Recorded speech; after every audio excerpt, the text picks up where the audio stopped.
Good morning, everyone, or good afternoon, depending on where you are. It's morning here in the Los Angeles area. This is Dynamic Dialogue, and even though it's the 5th of May, Cinco de Mayo, so happy Cinco de Mayo to anyone who celebrates that, but it is April's version of Dynamic Dialogue. So welcome. I appreciate your flexibility and your ability to flex with me as I needed to this month or last month. So this is Dynamic Dialogue, and we do these monthly. We are now on the 4th Thursday of the month at 11:30 a.m. Pacific time. So they're monthly. This is a forum for sharing thoughts and ideas, lessons learned, and we have a presentation, and then we open for questions, comments, and whatever. The link that you use to join us is good for this meeting and through the end of the year. And I hope you return and check some out. And if you have subscribed, you will get the link to the recording as well as the slides. And if you need information on that, you can always contact us at info@purplelink.co. I'll give you a couple other contacts at the end.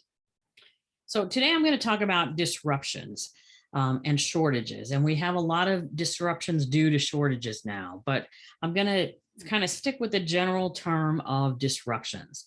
Webster's dictionary is where I always go to look at how you define something. And in my old but good Webster's, they talk about breaking apart or disturbing or interrupting.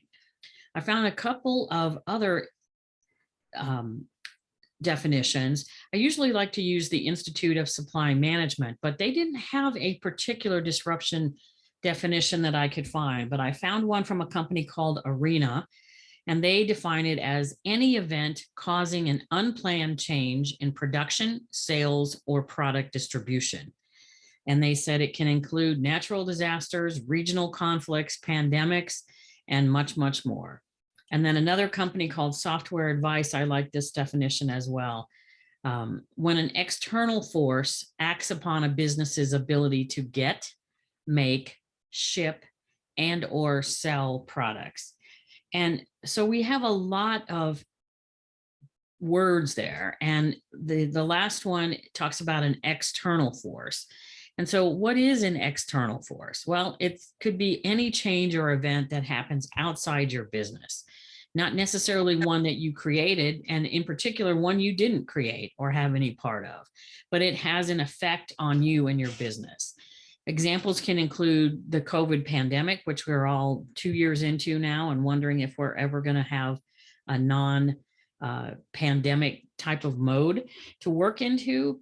But it also is government changes to policies involving maybe the global supply chain. It can be a cyber attack on your particular business. It can be a particular shortage that you have. There are lots of things like chip shortages still going on, and companies are struggling to deal with all of these. And they're not homemade. These are not made by the companies that are struggling with them. And that's what makes that disruption definition fit there. So there's several different types of disruptions.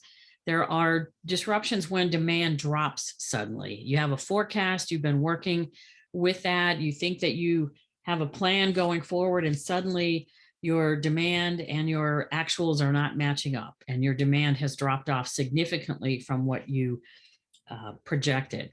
So we saw this a couple years ago when the pandemic hit. So many forecasts dropped, and so many demand plans were changed, lowered significantly. Almost immediately, companies started announcing lower earnings for the quarter and for the year 2020 when it was announced in March of 2020.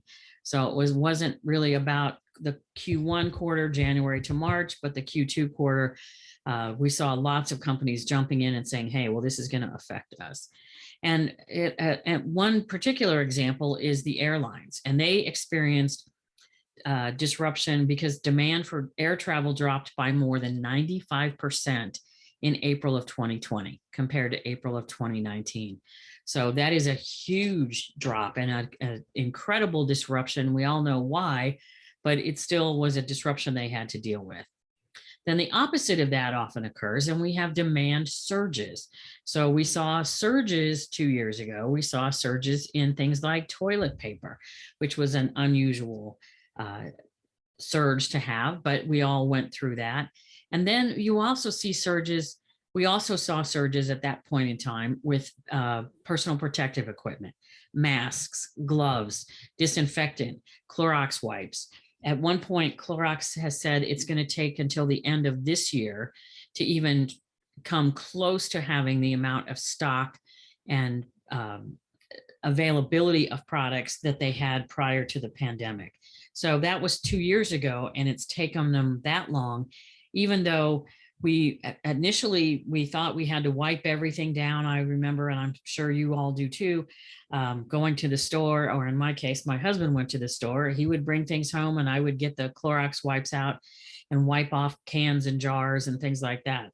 So we've come a long way through this pandemic to now we know we don't need to do that for everything, but we're still very careful about hand sanitizers and things like that. And Clorox wipes are still in demand. And so they're still working to recover those levels of inventory and stock that they had across the globe. But it's not because they haven't increased their production. They've increased their production significantly, but those surges were more than they could keep up with. We see disruptions in terms of productivity that gets reduced. Many restaurants, businesses cut workforces. And even now, when we're back to opening up a lot of things, we're removing mask mandates or limiting those, you're still seeing restaurants and some businesses have lower workforces than pre-pandemic. We all know that the malls were closed, and subsequent to that, many mall stores are closing. Some businesses are going completely online, and many other businesses are reducing their footprints in the local malls significantly because people are able to go online and buy so many things. So like a Godiva chocolate, I believe, is one that has announced they always had a nice little small store in lots of malls here in the Los Angeles area. And I think they're one that said, nope, we're going to take all those stores out and we're going to do everything online because we can. And we know that the demand is there and that's going to meet our requirements. So productivity losses and disruption, and that is a disruption to a business significantly because you're freeing up capacity. You've got to find work for people, or you have to furlough people, lay people off. And you want to cut if you have extra space, which many companies found they've been able to consolidate, reduce space, and reduce cost in that. But that changes your productivity as well. We found a lot of disruptions in storage and restrictions to access. You can have this when you have a fire or a flood and you don't allow people in until you get the incident cleaned up.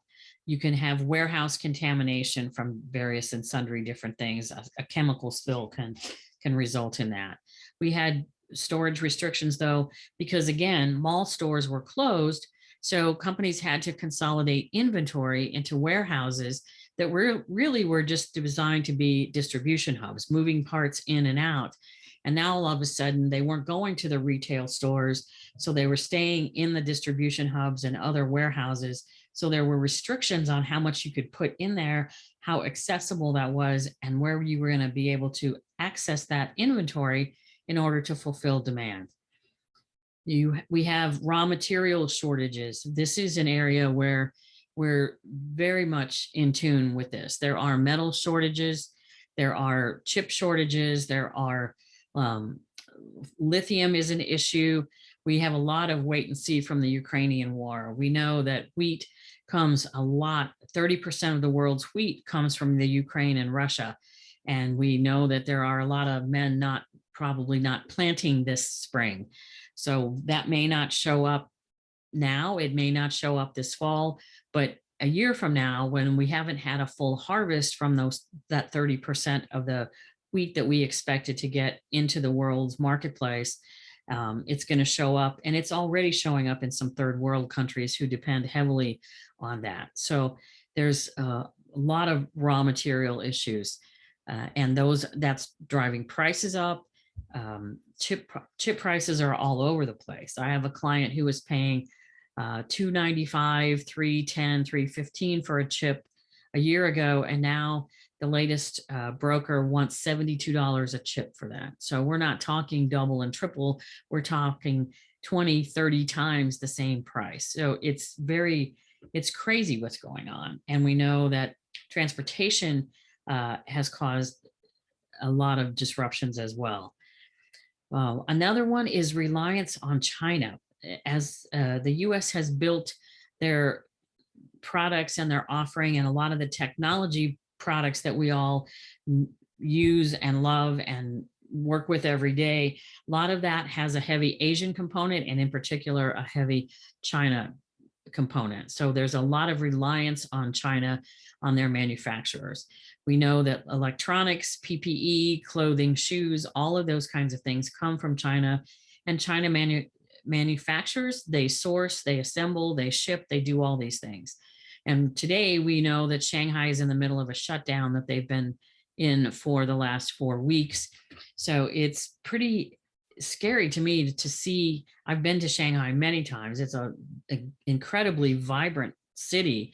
And yet today there are people literally locked into their homes, their apartments, and forced to work there without access to go to the grocery store, to get restaurants, to get a lot of the basic needs of people because of COVID. So China's taken drastic measures to try to reduce that. That's causing disruptions now, but we're going to see that reverberate for I don't know how long. It because of so much going through China, and in particular Shanghai's port. There are other ports, but it's not easy to move those things and just to pick up on a dime and switch that around. So we're going to see repercussions from that, in my opinion, for at least the rest of the year.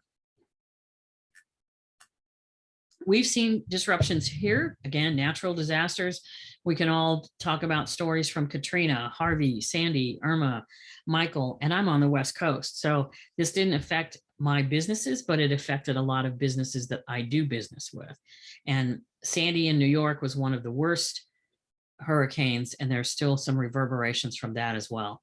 That I've seen estimates between about 50 billion and 160 billion from these hurricanes alone.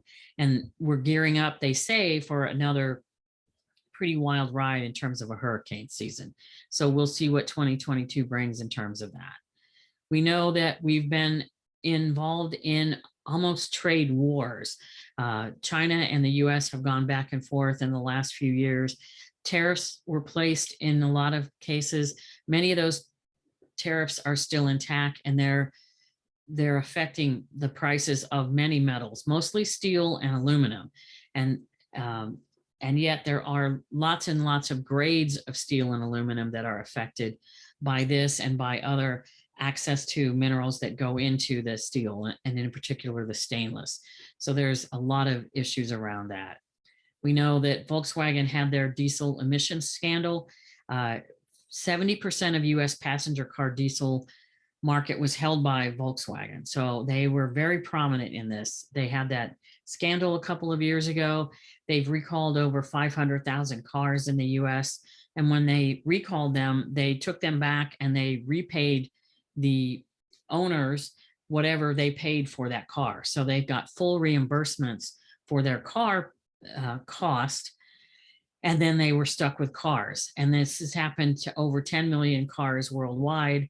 And I have a student in my class this year, and he tells me that Volkswagen is actually selling those cars in other countries that don't have the same kind of requirements.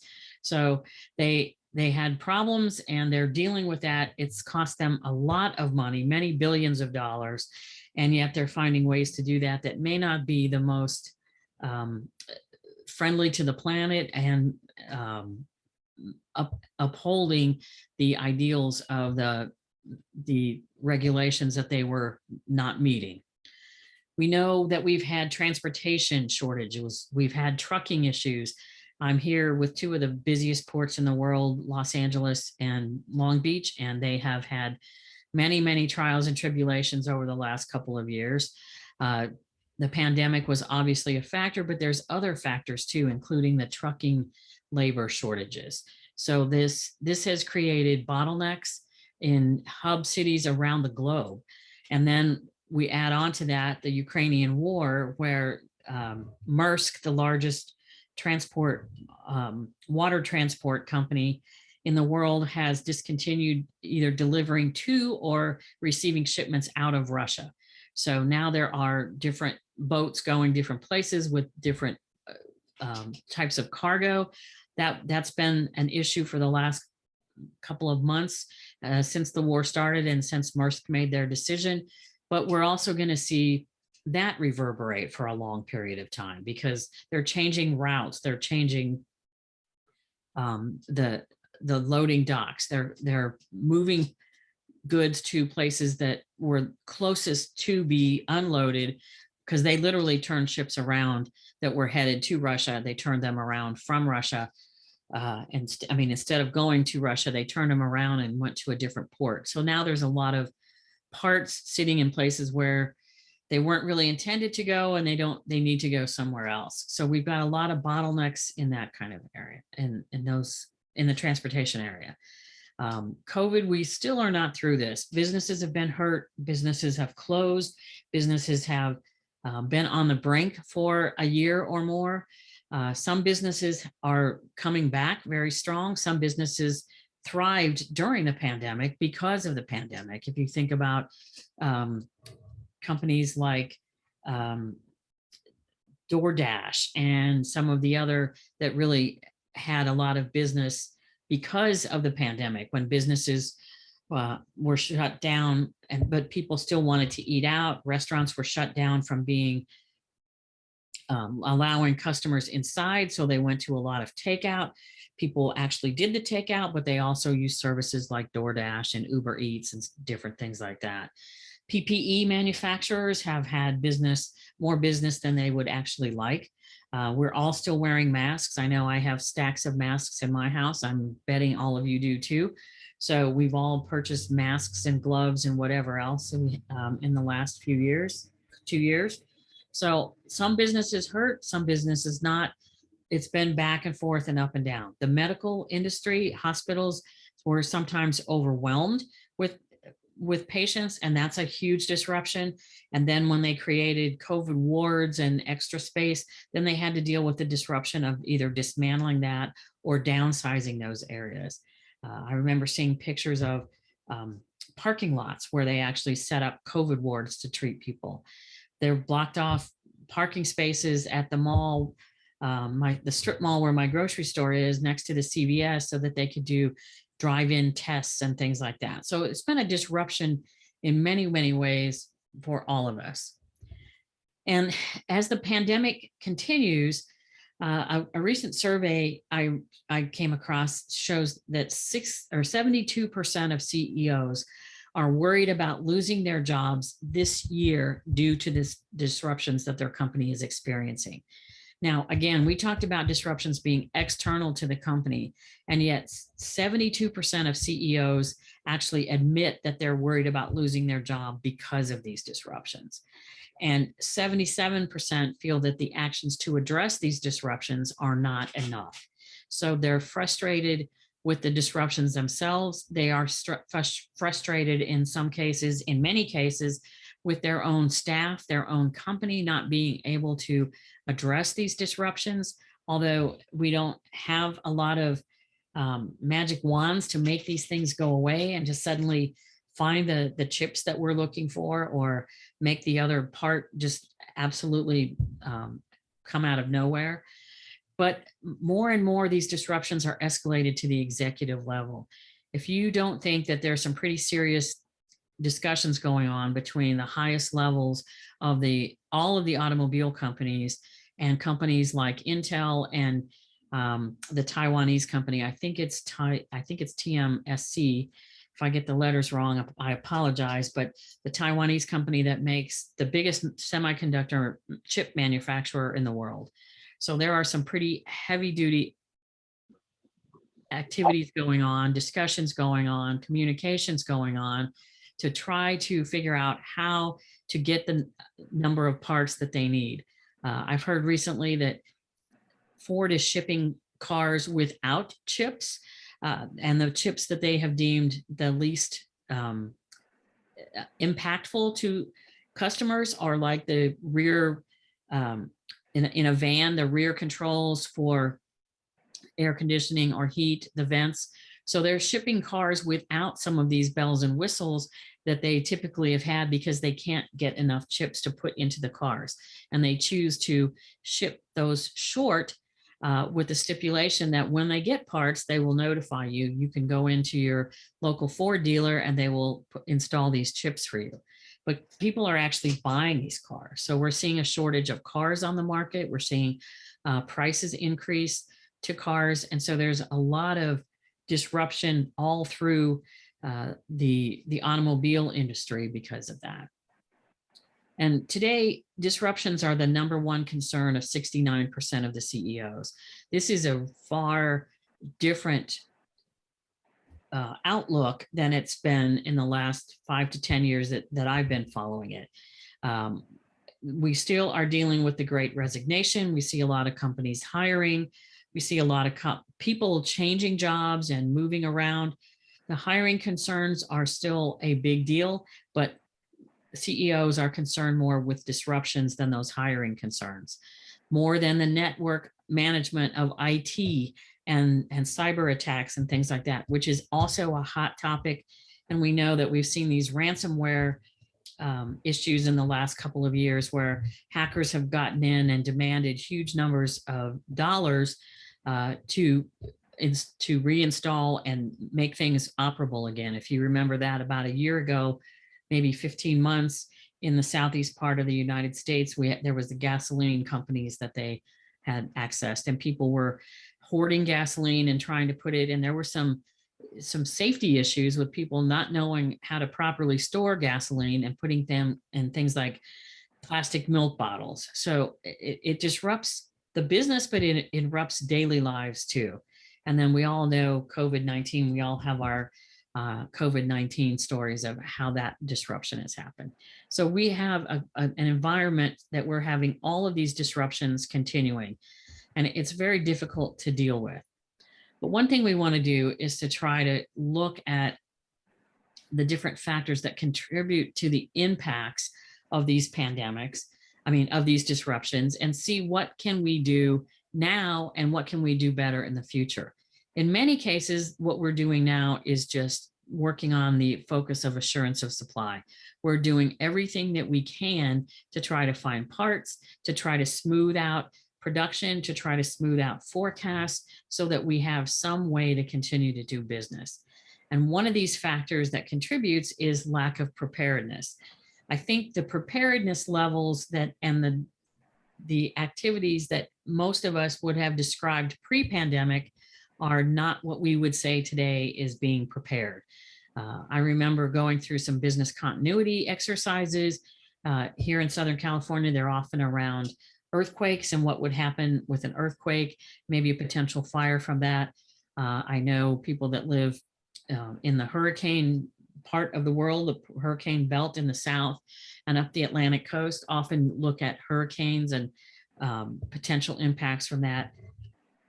But nobody looks at things like the freeze that we had in Texas and in that southern part of the United States, that central southern part that caused issues that we're still dealing with in terms of chemicals and chemical availability.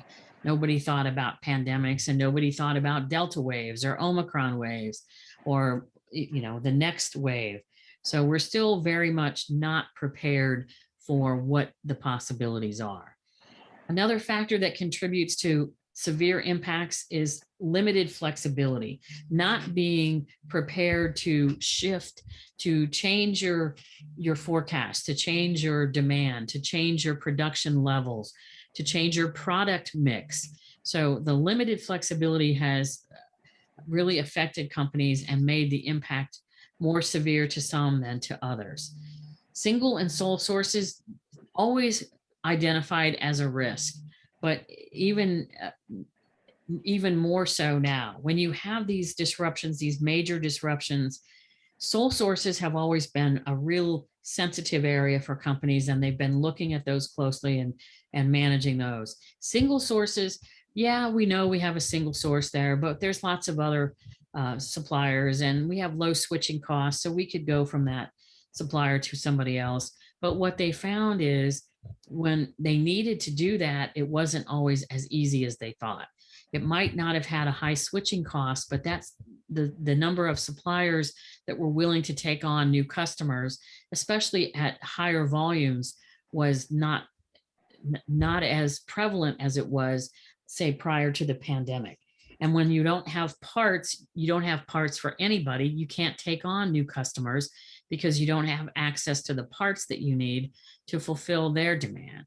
And you might not have the people because you might have lost people due to the Great Resignation. And so you can't ramp back as quickly as you can. So what companies assumed was an easy job to switch my volume from vendor A to vendor B. Even medium-sized volumes have been hard to change suppliers with because of all of these factors. And some of these suppliers have a lot of China sources, and the heightened sensitivity to doing business in China has also been illuminated. So companies who said, yeah, we do have a lot in China, we probably should move some of it, but we didn't do it. And now we're looking at a lot of challenges from that, especially even recently with the Shanghai issues. Centralized procurement, that can be very helpful, but it also can be cause greater impacts because you can't see as much when you have centralized procurement. If you have lots of different sites, you're not feeling that pain as quickly or as intensely, and you're not able to react as quickly.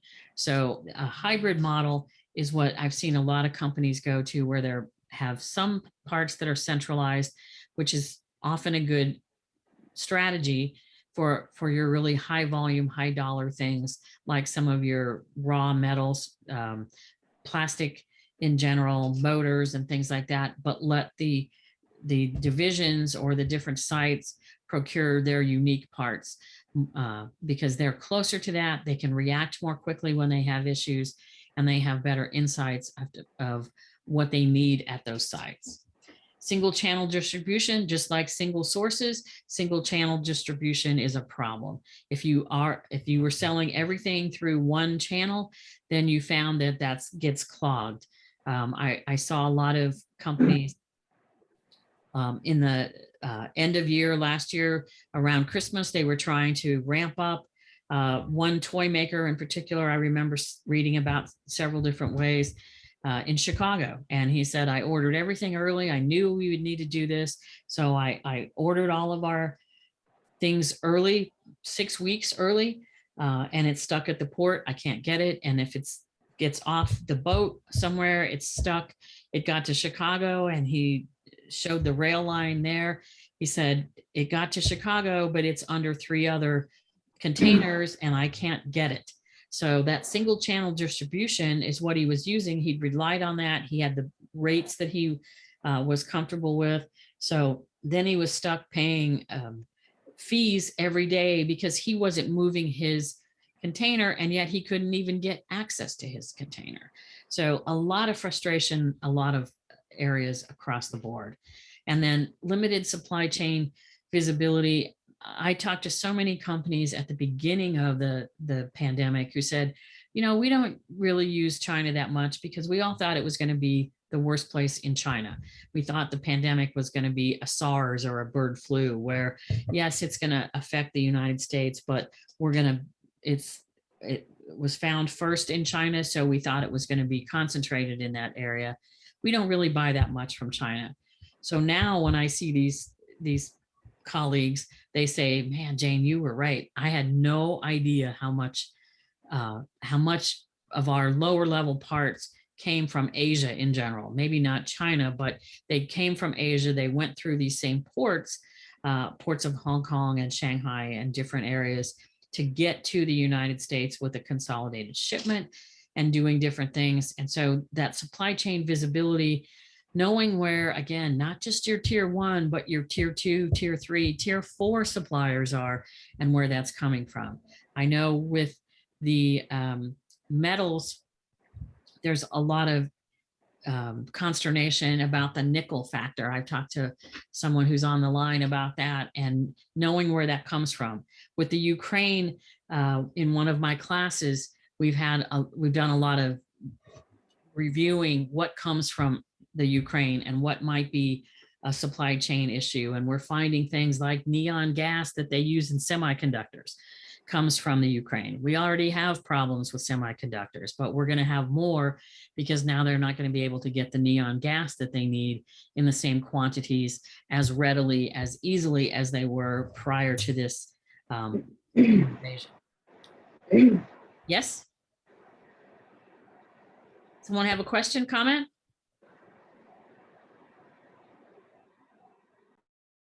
You can unmute yourself. Ask your question if you like.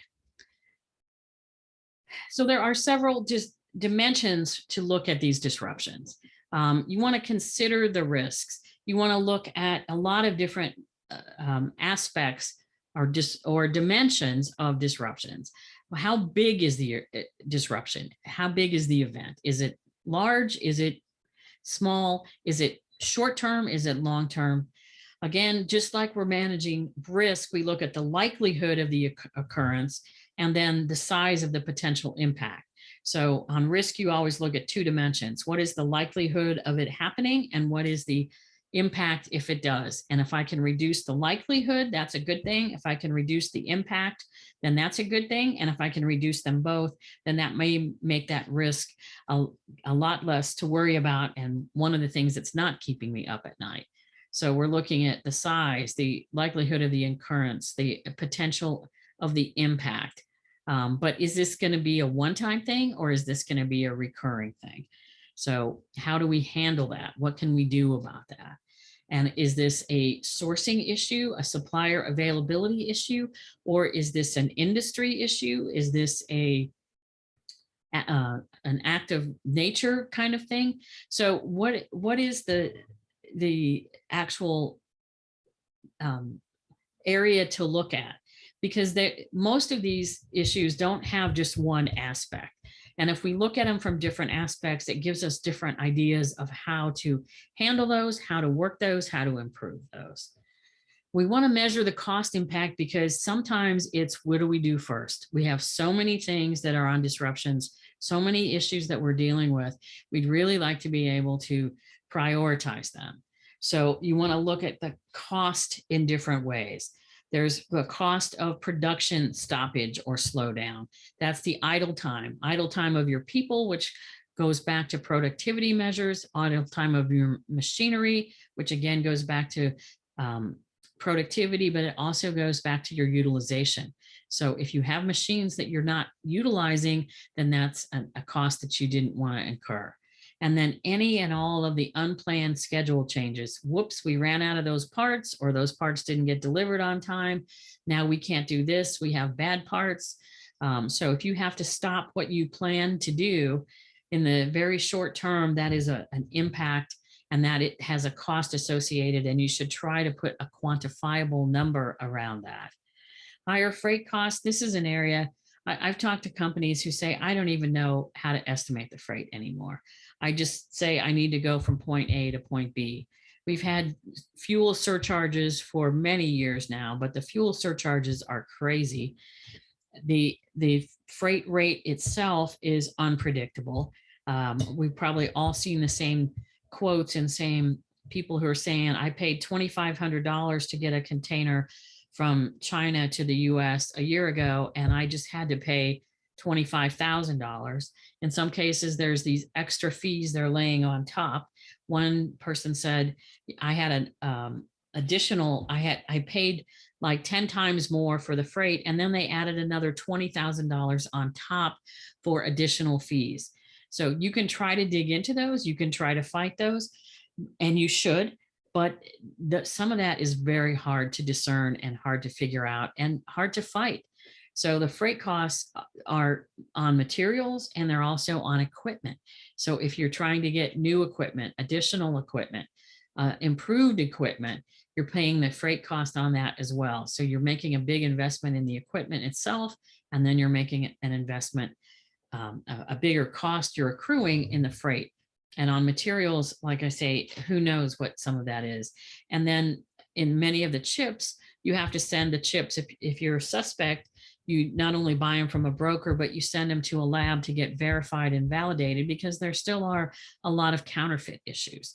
So you want to make sure that the parts that you're buying, if you are paying 10 times, 15 times, 20 times what you paid a year ago, that at least you're getting good parts for that. It sickens me to think about the companies that are buying counterfeit parts, and at these exorbitant rates. Lost sales, it's very difficult to quantify those, but when you have extended outages of parts, shortages, stoppages in your production, you can lose sales from that. Some of that you can make up, but sometimes that results in a loss of market share, because if your customers can get the products that you typically make for them from somewhere else, even at a premium price, they may be willing to go to your competition to get that. And then your brand, your reputation is everything.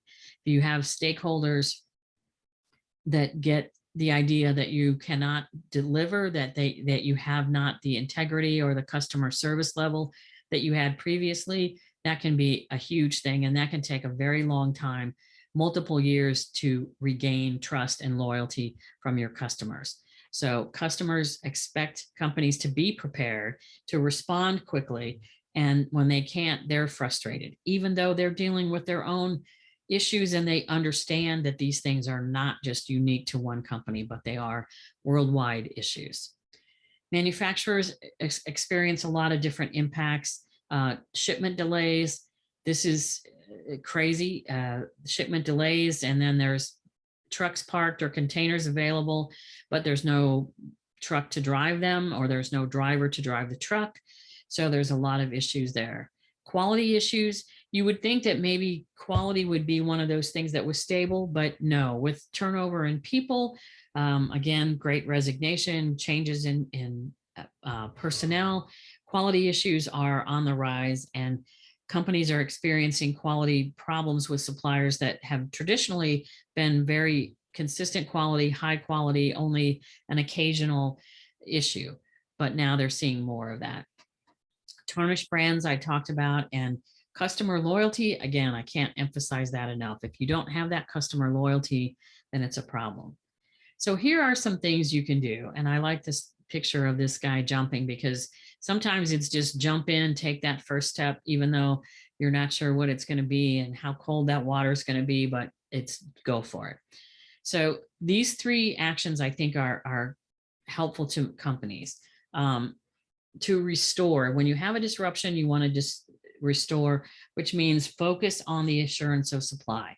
So make sure somebody is working those activities on a regular basis, on a daily basis, and trying to make sure that everything is moving in the direction that it needs, and you're doing everything you can to get additional parts, to find that unicorn part that you need, or to work with that supplier to figure out how you can collaborate and get them back up and running. Communication, I said from the beginning, you cannot over communicate on these issues. So communicate, communicate, communicate, but also be prepared to collaborate with both customers and suppliers throughout the supply chain to make sure that you can keep both in the know and in the loop, and somewhat satisfied with doing business with you. And of course, stabilize your cash flow. So understand where these extra costs are going, and make sure that you're not buying $70 parts just because that's the first thing you found. Shop, take a look, buy some of those and some of the others. Another way to look at that, but make sure you keep an eye on the cash flow. Rethink. So evaluate both the capabilities and the capacities that you need for future operations. What do you need now? What are you going to need in 6 months for what you know and what you're able to forecast? And what are you going to need a year from now, 3 years from now? Make sure you're trying to get that balance between the cost efficiency, your customer service, and your resiliency of your operations arm, because that's an important area. You don't want to give away any one of those or wear one down more than the other. Redesign. You need to redesign parts, products, supply chains, redesign around future operating models, and start today to move in those directions. If you want to pull parts from China, how can you do that? I tell people that say, oh, we're going to get out of China. We want to get out of China. I think we should get out of China. That's okay, but it doesn't happen overnight. It takes a lot of planning. So if you are interested in doing something like that, moving parts from a China or an Asian manufacturer to a more local one, and that could be Mexico, that could be Canada, here in the United States, could be to Eastern Europe, any number of places, then make sure that you start looking for what that is and do it deliberately. Make sure you design that supply chain, not just let it evolve, which is what's happened with a lot of supply chains around the world. Focus on these next generation capabilities, what you need, what you're going to need, and make sure that you identify the key relationships in customers, in suppliers, in logistics providers, anyone and everyone that you need along the supply chain. Make sure that you identify which relationships are going to be key to your redesign, and you enlist them and you work with them actively and proactively. And again, not just allow things to evolve. You want to minimize the disruption. So that's easier said than done, but here's a few ways to do that. Look at real-time communication and collaboration between the product teams, their supply chain partners. Make sure that you have regular meetings to discuss what you're seeing, what you're not seeing. I know some of my clients have said, well, we were meeting once a month, and I said, it's probably not enough. And sometimes once a week isn't enough. So if you need to meet a couple times a week, set that up, make sure that people put that as a priority, and make sure that you go through quickly the issues, the status on things, so that you're not just spending time in meetings. I'm seeing a lot of companies schedule meetings for 20 minutes, 15 minutes, 30 minutes, 45 minutes. It used to be, oh, I'll put an hour on your calendar. Not anymore. We all go from Zoom to Zoom to Zoom. And so many companies have adopted different time periods for meetings. If it works in 20-minute increments for you, then that's fine. If a half hour is good, then schedule your half hour. But just because you scheduled it for a half hour doesn't mean you need to spend the whole half hour, but it does mean you still need to be on time. And that's very important when people are scheduling so many back-to-back meetings these days. Supply chain risk assessments. This is very important. This is no longer an annual or a biannual activity. This is like every 6 months. With these key suppliers, you're checking in to see what's changed, what's changing, what are they forecasting, what are they thinking, what are they experiencing. This is, again, not a one-way discussion. This is really about what's working, what's not, how, what might impact your ability to produce my products. It's about being very open and sharing, being very visible about, this is my forecast. It's either up or down, and here's what I'm expecting. So how are you going to be able to support me on that? It's the same thing from your customers. Go to your customers and say, what do you expect to do? What kind of business do you expect to do with me for the next 6 months? It's important that you tell me and that you're honest. If you're over forecasting, I'm going to build stuff for you and I'm going to be mad because you don't want it. If you're under forecasting, I'm going to not be able to satisfy your demand, and then you're going to be unhappy. So let's be open and honest about this. So this is where you find out where those key relationships are, and it gives you a chance to really establish those. Backup suppliers, it's important to identify those, especially in areas that may be impacted by, say, the Ukraine war. China suppliers that might have some issues if China decides to make some moves or do some things. Or if you just are uncomfortable with having so much of your product in China, diversify your supply chain. That's an important area. So make sure that you don't move everything from China to Thailand, for example. If you're going to diversify, move things around, do what makes sense for your business, conduct those risk assessments, and make sure that you're balancing that risk. So diversifying your supply base is always a good idea. And that includes culling through and removing suppliers who are no longer serving you and helping you meet your goals. So if they are not fulfilling your expectations and your requirements, then you're going to have to find another one anyway. And then put contingency stock through the supply chain. I have a green belt. I'm an industrial engineer. Waste and extra parts kind of offend my sensibilities, except I want to make a big distinction here. Contingency stock throughout the supply chain is a good idea. Hoarding is not. We're seeing a lot of companies hoard different products. We're seeing hoarding of chips, even though they're not admitting that. We're seeing hoarding of different types of metals. We're seeing lots of those things going on. We saw it at the beginning of the pandemic when people were hoarding things like Clorox wipes and paper and toilet paper. But it is important to put some contingency in, and it is important to try to have a little extra.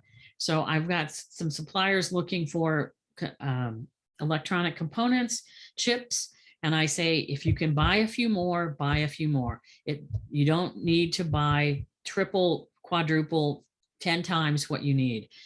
There are companies who are doing that, and when they can buy something, they're buying all they can, and they're looking at what they need for the next year or the next 2 years, and they have excess, and they're selling that to other people at exorbitant prices. You can do that. There's nothing really illegal about some of that, but in my experience and doing business with these companies, that does not promote good relationships. That does not keep business for your company for the long run. And that doesn't help me sleep at night. So look for what you need and how you can put contingency very carefully through the supply chain that can help you with a few of these variabilities. So a few parts here, a few parts there. Maybe it is the chips, maybe it's another component on the board that you need, that you want to make sure that you don't run out of, something that's not on allocation or in such hot supply. So maybe you do want to have a few extra boards or a few extra memory chips, or a few extra easier to get parts. But be careful where you put those. Ask your suppliers to have some extra stock for you. It doesn't have to be everything. It doesn't have to be full finished goods, but whatever the at-risk issues are, see what they can do about getting a few parts that will help you manage your lead times and help you get through those variability things. So contingency stock, a little safety stock, those are good. Hoarding is not. So there's a big difference in there. And I really encourage you to think about that and make sure that you're employing that the right way in your supply chain. This is a nice model from Everstream that I found. I like the way they talk about the visibility plus the flexibility will yield the value. So I thought I would share that because there's a couple of nice little nuggets in there about monitoring for the events, making sure that you understand your network, you have it mapped out and visualized, and that you're quantifying your risk. Again, risk assessments are important to do on a regular basis. Prioritize your vulnerabilities, prioritize your actual current issues.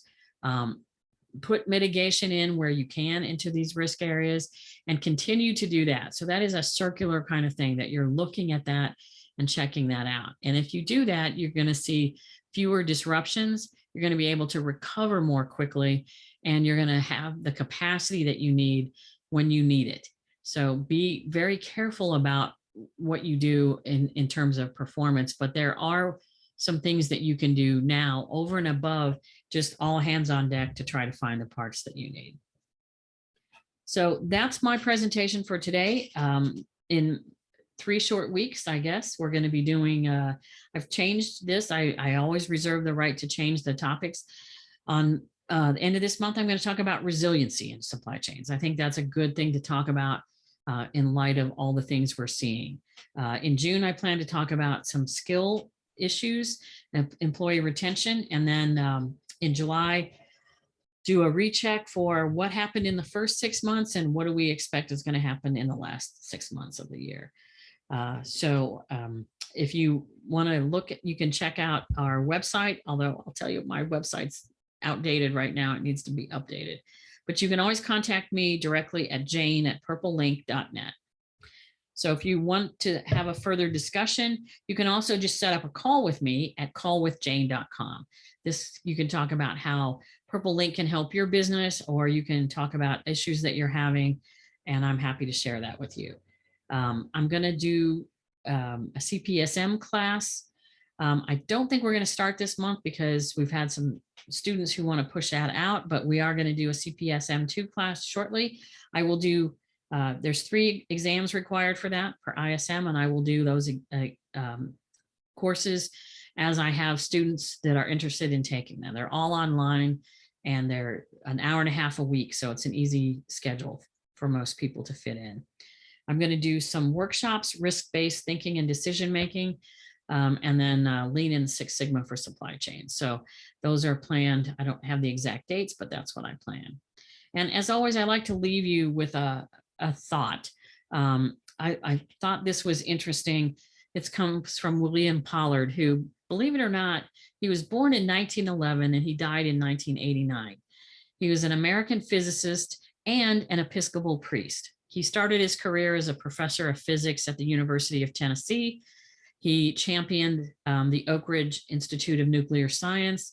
He actually worked on the Manhattan Project and was an ordained Episcopal priest and practiced. He was one of these people that's able to incorporate both science and religion. I think that's an important thing in today's times. But he said, learning and innovation go hand in hand. The arrogance of success is to think that what you did yesterday will be sufficient for tomorrow.